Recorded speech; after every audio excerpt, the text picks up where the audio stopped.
My father demands that I give my half-brother a job and a piece of the land I inherited from my grandfather after he abandoned me. They tried to attack me, but they all ended up on the floor. My dad and his siblings hated my grandfather for good reasons. Growing up, their dad was an abusive alcoholic towards them and my grandmother. When she died, my dad and his siblings all left home when they turned 18 and never returned. Except for my dad, none of them ever spoke to him again. My dad spoke to my grandfather twice after leaving home. I was 8, at my mom's funeral, when I first met my grandfather. He approached me, kneeled on the ground in front of me, and introduced himself, asked how I was doing, but before I could say anything, my dad had pulled me away from him. He yelled for a bit, then dragged me away. I was 11 when I met him again. When my dad dropped me off at his house and left me there. A few years later, I discovered it was because my dad's new wife didn't want me around. You might think my dad was a boss for doing that. I know I did, but it turned out to be the best thing he could have ever done for me, even if I hated him for it. My grandfather and I became very close. His alcohol-filled days were long behind him, and he taught me everything. He owned a lot of land. A lot of land. He taught me how to grow vegetables, farm, maintain the property and look after the land, care for the animals, and hunt, and pushed me to get an education. I was happiest when he and I were working the land together. During all that time out on the land, working on one project or another, he told me of his life and what he had done to his family. He didn't make excuses,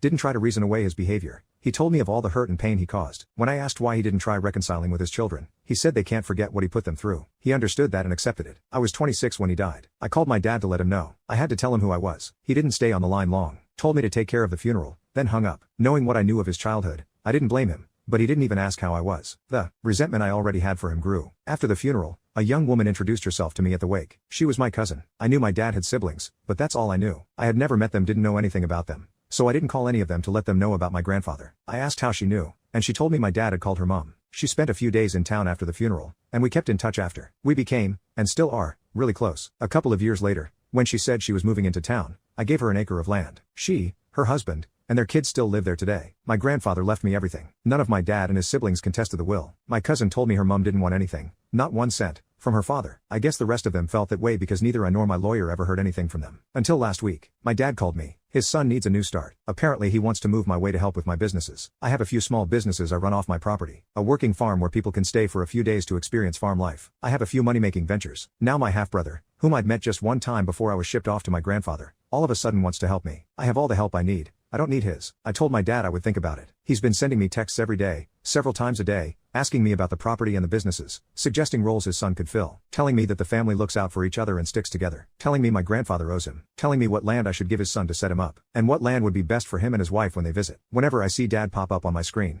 I want to smash my phone. My anger and resentment are directed at my dad, not his son, but I still don't want him here. He's a stranger to me. All my grandfather left me is mine now, and I don't owe any of them anything. My cousin and her husband are on my side and say if it were up to them, they would tell my dad and his son to get lost because they have never made an effort to be family with me, or even call to say hi. I know they're right. What they say is true. Update: I asked a close friend, a local cop, if he could find out if my dad still lived in the same place. Then I asked how to go about getting a trespass order. That was pretty simple. I left the police station with one in my hand and my dad's address. I then asked another close friend if he would accompany me to my dad's house, because as far as I knew, that was where my half-brother lived. We set off to see my half-brother. It took us about 10 hours to drive there. I decided to drive instead of fly because I needed that time to order my thoughts. We showed up unannounced. We could hear a woman screaming inside from the curbside. She was not screaming like she was in trouble. She was screaming at someone. My friend told me to pull my phone out and start recording. I'm glad he thought of that. Dad answered the door. He thought we were Jehovah's Witnesses, told us to F off, and tried to close the door in our faces. My friend put his hand on the door to stop him. I said Dad, and he took a second, then a third look. I cannot explain the change that came over him when he realized it was me. His whole demeanor went from "Who TF are you to dare come to my door" to "Ka-ching." He invited us in, then ran out of sight. The yelling stopped quickly, and he returned with his wife a minute later. She was all smiles. Big smiles with a big welcoming hug. The smile made my skin crawl,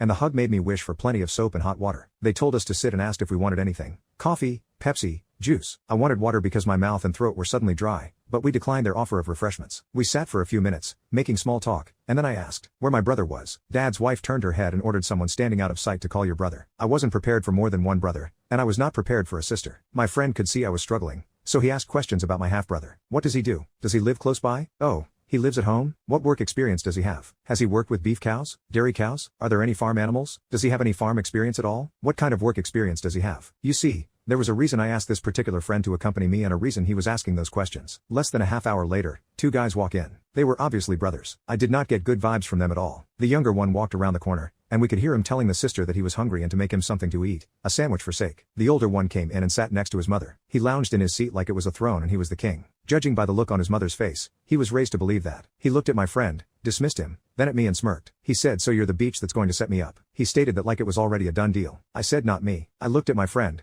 and he said, "No, that he was not taking him on. 2 or 3 seconds passed before Dad's wife asked what we meant. I told them I had no positions available and wasn't taking any new employees, but my friend was looking for farmhands. He then said he was no longer looking here. She then asked what about the land? My friend said the job came with a 2-bedroom cottage at reduced rent, but the role was no longer available. Then everything exploded. There were accusations of lording it over them, being a stuck-up bee, thinking I was better than them, that I owed them, that I was a greedy gold digger, that I was probably spreading my legs for the old man before he died, that they always knew I was defective. My dad's wife tried to attack me, but I held my arm up, caught her face in my hand, and shoved her back. She flipped backward over the arm of the couch. My dad then tried to attack me, and my friend got between us, gut punched him, and he ended up on the floor. Then, my spoiled half-brother tried to defend his dad by attacking my friend and got a punch to the jaw for his effort. He, too, ended up on the floor. I pulled out the trespass order, dropped it beside my dad, told them what it was, and then made our way to the door. On our way out, we saw the other brother standing there in shock, but he barely registered. I was too busy staring at my sister. She was beautiful but had scratches on her face and a swollen lip. We were supposed to drive straight home. That was the plan. But I couldn't leave. I couldn't, and my friend wouldn't leave me there alone. We got a hotel and spent 2 days watching my dad's house. I finally saw my sister leave and followed her to a grocery store. I waited outside for her to come out. She freaked when she saw me. She told me I had to leave and return to my farm and that her brothers were discussing what they would do to me if they got the chance. I said they didn't worry me. I approached her slowly like she was one of the rescues in my stables. I spoke calmly, hands at my sides but in full view, no sudden movements. I spoke to her for several minutes about the property, what we do there, what we offer. I asked if she had a phone, then gave her my number, told her she could call me, text me anytime, day or night, and I'd answer. I backed off then. I told her I'd wait for her call. She texted me on our long drive home and asked if I had any dogs. It's been roughly a week since. She texts me every day, several times a day. She's called me at 2 a.m. last night. We talked for an hour about the dogs, and at the end of the call, she told me she would be 18 in May. She wants to ask if she can come here when she can legally leave her parents. I will pick her up myself on the day of her birthday if that's what she wants.